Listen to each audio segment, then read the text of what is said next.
بسم اللہ الرحمن الرحیم۔ یہ توحیدخالص.com کی پیشکش ہے۔ تیمم کا طریقہ۔ اللہ تعالیٰ کا فرمان ہے سورۃ المائدہ میں، وَإِن كُنتُم مَّرْضَىٰ أَوْ عَلَىٰ سَفَرٍ أَوْ جَاءَ أَحَدٌ مِّنكُم مِّنَ الْغَائِطِ أَوْ لَامَسْتُمُ النِّسَاءَ فَلَمْ تَجِدُوا مَاءً فتيمموا صعيدا طيبا فامسحوا بوجوهكم وأيديكم منه۔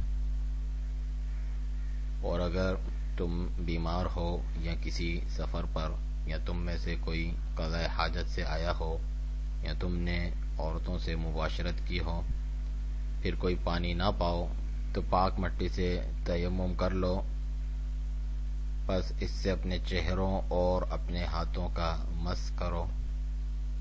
ما يريد الله ليجعل عليكم من حرج ولكن يريد ليطهركم وليتم نعمته عليكم لعلكم تشكرون۔ اللہ تعالیٰ نہیں چاہتا کہ تم پر کوئی تنگی کرے، اور لیکن وہ چاہتا ہے کہ تمہیں پاک کرے، اور تاکہ وہ اپنی نعمت تم پر پوری کرے تاکہ تم شکر کرو۔